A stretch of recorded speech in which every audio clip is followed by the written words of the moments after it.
Good morning everyone. Political science के सभी students का मैं एक बार पुनः हमारे महाविद्यालय के इस यूट्यूब चैनल पर हार्दिक अभिनंदन एवं स्वागत करता हूं और साथ में इस नए वर्ष नूतन वर्ष की आपको बहुत बहुत शुभकामनाएं और हार्दिक बधाई। हम जो हमारी बीए फाइनल ईयर की पॉलिटिकल साइंस की बुक पाश्चात्य राजनीतिक विचारक वेस्टर्न पॉलिटिकल थिंकर्स, इसमें जॉन लॉक, प्रीवियस वीडियो में हमारे जॉन लॉक चल रहा है। आज हम जॉन लॉक के बारे में थोड़ा सा, जॉन लॉक की आलोचना है, इसका और अध्ययन कर लेते हैं। तो जॉन लॉक, सबसे पहले ध्यान रखना है, इसका जन्म 1632 में ब्रिटेन के सामरसेट के लंकाशायर नामक स्थान पर हुआ था और इसकी दो प्रमुख रचनाएं, एक तो लेटर्स ऑन टॉलरेशन और दूसरी है शासन पर दो निबंध, टू ट्रीटिसेज ऑन गवर्नमेंट। अब आज हम लोक की, जो लोक का हम अध्ययन कर चुके हैं, सामाजिक समझौता सिद्धांत है, राज्य की विशेषताएं है, प्राकृतिक अवस्था, इन सब का। अब हम लोक की आलोचना, कुछ जो विचारक है, राजनीतिक विचारक, उसने लोक के जो दर्शन है इसकी आलोचना की है, उसकी हम आलोचना पढ़ेंगे। तो सबसे पहले लोक की आलोचना में प्राकृतिक जो अवस्था का इसने चित्रण किया है, ये आलोचकों ने कहा कि भ्रमपूर्ण है। दूसरी आलोचना की है कि राज्य की स्थापना का उद्देश्य मात्र भौतिक ही नहीं है। आलोचकों ने कहा कि राज्य की स्थापना का जो उद्देश्य है वो भौतिक ही नहीं है। तीसरी, प्राकृतिक अधिकारों की धारणा जो जॉन लॉक ने बताई है, जीवन, संपत्ति और जो स्वतंत्रता की है, वो धारणा क्या है, त्रुटिपूर्ण है। चौथा, संपत्ति संबंधी विचार असंगतपूर्ण है। इसने क्या कहा था, सब कुछ संपत्ति है और जो बाकी दो प्रमुख जो प्राकृतिक अधिकार है, संपत्ति के अधिकार में क्या है, निहित है। निरंतर क्रांति की आशंका, जॉन लॉक के विचारों में निरंतर क्रांति की क्या रहती है, आशंका रहती है, जो त्रुटिपूर्ण है। राज सत्ता या प्रभु सत्ता या सोरनगीटी संप्रभुता, जो राज सत्ता विभाजित नहीं होती, परंतु जॉन लॉक ने क्या कर दिया, उसको विभाजन कर दिया। और वैधानिक राज सत्ता को महत्व है नहीं। तो हम पहला, इसने जॉन लॉक ने प्राकृतिक जो अवस्था है इसका चित्रण इनका भ्रमपूर्ण है। लॉक की जो प्राकृतिक अवस्था है वो नितांत भ्रमपूर्ण और होब्स से भी अधिक वास्तविकता से दूर है। ऐतिहासिक और दार्शनिक दोनों ही दृष्टिकोणों से यह अमान्य है। प्रारंभिक जन समुदाय कभी भी, जॉन लॉक ने कहा था कि प्रारंभिक जो मनुष्य था वो शांत था, सामाजिक था, नैतिक था, परंतु प्रारंभिक जो जन समुदाय है वो कभी भी इतना शांत, सामाजिक और नैतिक नहीं रहा जितना कि लॉक के द्वारा समझा गया है। लॉक के समान प्राकृतिक अवस्था को कभी भी आदर्श नहीं माना जा सकता, क्योंकि इसके साथ लोक की जो प्राकृतिक अवस्था है इसको आदर्श नहीं माना जा सकता। तो विभिन्न विचार, ये जो लोक ने जो प्राकृतिक अवस्था बताया कि मनुष्य है वो प्रेम है, सहयोग है, समाज है, जो किया है वो क्या है, भ्रमपूर्ण है। दूसरा है, राज्य की स्थापना का उद्देश्य मात्र भौतिक नहीं। लोक के अनुसार व्यक्तियों के जीवन, स्वतंत्रता तथा संपत्ति की रक्षा। लोक कहता है कि व्यक्ति के जीवन है, स्वतंत्रता है, संपत्ति है,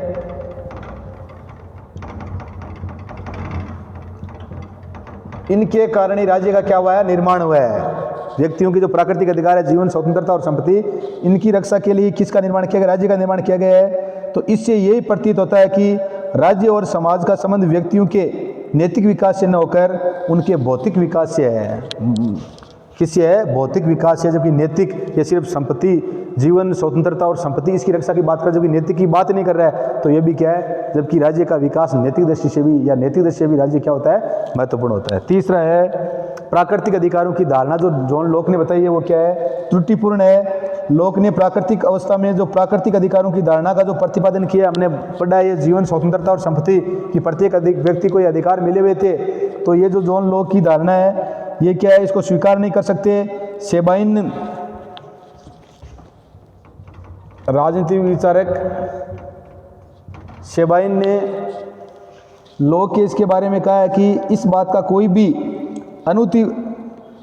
शेबाइन ने कहा है कि इस बात का कोई भी अनुभूति सिद्ध प्रमाण नहीं दिया जा सकता कि सामाजिक तथा राजनीतिक संबंधों से अलग भी व्यक्ति के जीवन, स्वतंत्रता तथा संपत्ति के प्राकृतिक अधिकार होते हैं। शेबाइन ने कहा है लॉक की इस जो प्राकृतिक अधिकारों की धारणा ये त्रुटिपूर्ण है। इसके संबंध में शेबाइन ने कहा है कि इस बात का कोई भी अनुभूति सिद्ध प्रमाण नहीं दिया जा सकता कि सामाजिक तथा राजनीतिक संबंधों से अलग भी व्यक्ति के जीवन, स्वतंत्रता तथा संपत्ति के अधिकार भी होते हैं। तो ये भी सामाजिक और नैतिक जो है उसी में होते हैं, ये अलग से प्राकृतिक अधिकार नहीं होते हैं। तो ये प्राकृतिक अधिकारों की धारणा क्या है, त्रुटिपूर्ण है। ये बात कौन कहता है, शेबाइन कहता है कि ये भी व्यक्ति के जो सामाजिक और नैतिक अधिकार है उससे संबंधित है, ये अलग से नहीं है। अगला है, संपत्ति संबंधी विचार जो जॉन लॉक के वो असंगतिपूर्ण है।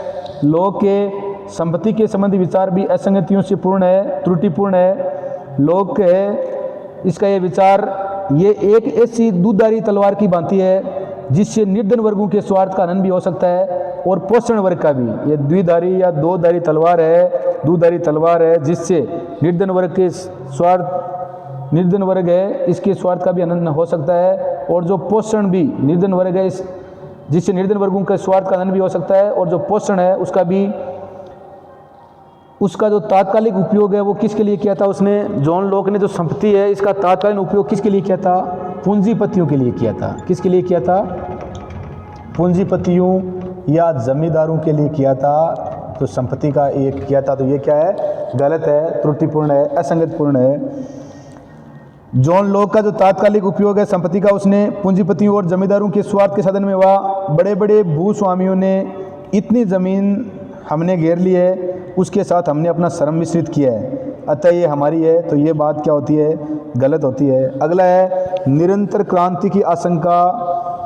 जॉन लॉक का जो आलोचना की है कुछ विचारकों ने, तो उन्होंने कहा कि जॉन लॉक का जो राज्य है उसमें निरंतर क्रांति की क्या रहती है, आशंका रहती है।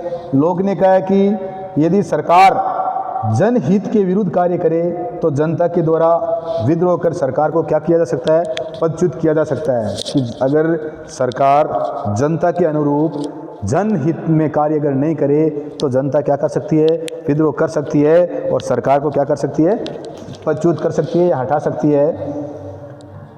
इसके अतिरिक्त जनता को सरकार के कार्यों की जांच करने का भी जॉन लॉक, इसके अतिरिक्त जनता को सरकार के जो कार्य है उनको जांच करने का भी क्या देता है, अधिकार देता है। जॉन लॉक है वो जनता को ये अधिकार देता है कि जनता को सरकार के कार्यों की भी जांच करनी चाहिए।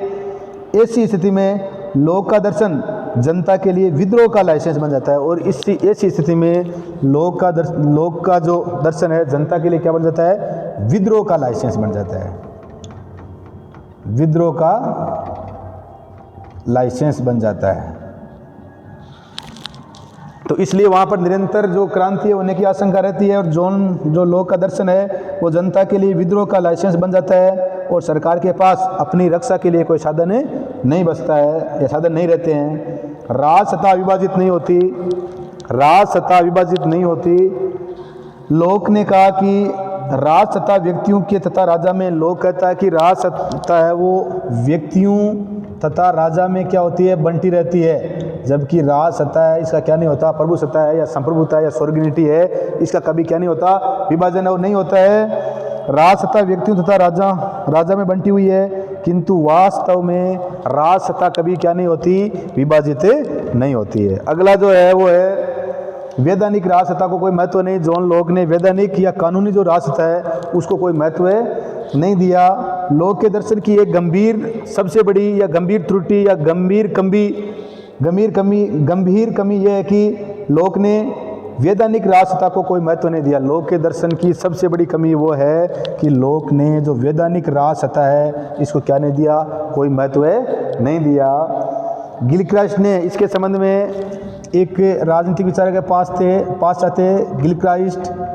इस गिलक्राइस्ट ने कहा है कि गिलक्राइस्ट ने आलोचना करते हुए कहा है कि होब्स ने राजनीतिक सत्ता को अस्वीकार करते हुए, गिलक्राइस्ट ने कहा है कि होब्स ने राजनीतिक सत्ता को अस्वीकार करते हुए किसको स्वीकार किया, वैधानिक सत्ता को स्वीकार किया। गिलक्राइस्ट है इसने वैधानिक राजसत्ता को महत्व नहीं, इस बात का लॉक की आलोचना करते हुए कहता है कि जो होब्स है उसने राजनीतिक सत्ता को अस्वीकार करते हुए किसको, वैधानिक जो सत्ता है उसको स्वीकार किया।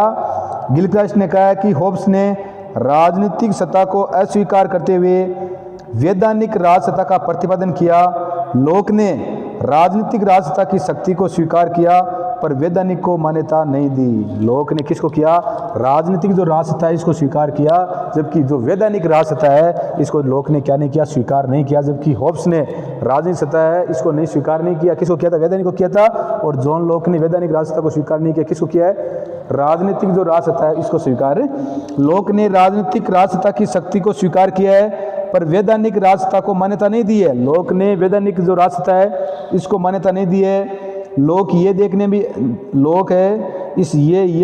भी असफल रहा कि क्रांति चाहे कितनी ही वांछनीय हो क्रांति चाहे कितनी भी वांछनीय हो, सही हो, पर वो वैध नहीं हो सकती। क्रांति कभी भी क्या नहीं हो सकती, वैध नहीं हो सकती। क्रांति चाहे कितनी भी वांछनीय सही हो भले, पर क्रांति कभी भी क्या नहीं हो सकती, वैध नहीं हो सकती, क्रांति अवैध ही होगी। तो लोग ये देखने में भी असफल रहा कि क्रांति चाहे कितनी भी ही वांछनीय हो, कभी भी वैध नहीं हो सकती। तो इस प्रकार से विभिन्न जो विचारक है उसने लोग की क्या की है, आलोचना की है। तो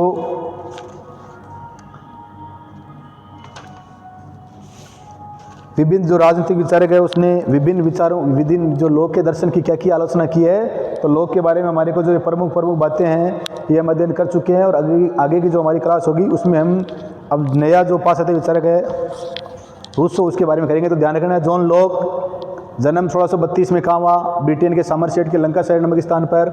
रचना इनकी दो है, पहली है लेटर्स ऑन टॉलरेशन और दूसरी है शासन पर दो निबंध,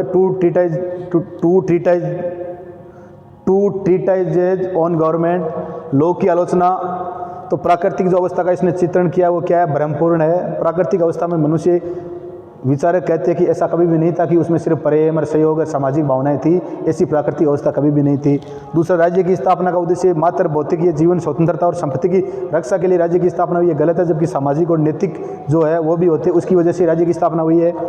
तीसरी है, प्राकृतिक अधिकारों की धारणा त्रुटिपूर्ण है, जो लोग ने प्राकृतिक अधिकारों की जो धारणा प्रस्तुत की है वो क्या है, गलत है। और शेबाइन ने इसकी क्या की, आलोचना भी की है। शेबाइन ने कहा भी था कि इस बात का कोई भी अनुभूति सिद्ध प्रमाण नहीं दिया जा सकता कि सामाजिक तथा राजनीतिक संबंधों से अलग भी व्यक्ति के जीवन में स्वतंत्रता तथा संपत्ति के प्राकृतिक अधिकार होते हैं। तो ये गलत है, ये सामाजिक अधिकारों के साथ में ये।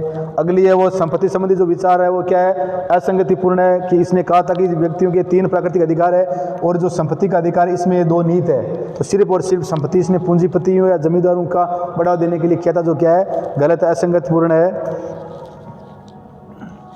अगला है निरंतर क्रांति की आशंका। जॉन लॉक के राज्य में हमेशा क्या होता है कि वो कहता है कि अगर जनता के हित में सरकार कार्य नहीं करती है तो जनता क्या कर सकती है, विद्रोह कर सकती है। तो जॉन लॉक का जो राज्य है वो क्या हो गया, विद्रोह का लाइसेंस देता है। अगला है राज सत्ता है, वो विभाजित नहीं होती। जॉन लॉक है, इसने राज सत्ता का क्या कर दिया, राजा और व्यक्तियों के मध्य विभाजन कर दिया। जब संप्रभुता का कभी विभाजन नहीं होता, वो पृथक नहीं होती, अलग नहीं होती। वैधानिक राज सत्ता को महत्व नहीं दिया। गिलक्राइस्ट ने कहा है कि जो थॉमस होब्स ने तो किसको दिया था, राजनीतिक सत्ता को महत्व नहीं दिया, किसको दिया था, वैधानिक को दिया था। जबकि जॉन लॉक ने किसको दिया था, राजनीतिक सत्ता को महत्व दिया था, वैधानिक सत्ता को महत्व नहीं दिया।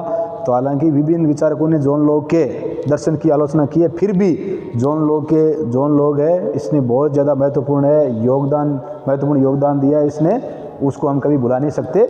तो मैं आशा करता हूँ कि आपको ये जो हम लेसन है वो समझ में आ गया होगा। और हमारी जो पाश्चात्य राजनीतिक विचारक वेस्टर्न पॉलिटिकल थिंकर्स ये बुक है, इसमें जॉन लॉक की आलोचना या जॉन लॉक का ये लेसन है, इसका अध्ययन कर लेना, आपके समझ में आ जाएगा। एक बार पुनः मैं आपको नववर्ष की बहुत बहुत हार्दिक बधाई एवं शुभकामनाएं देता हूं, और आप इस नए वर्ष में उच्च बुलंदियों को छुए, ये मैं ईश्वर से प्रार्थना करता हूं। और वीडियो को लाइक, शेयर और सब्सक्राइब करते रहना। जय हिंद, जय भारत।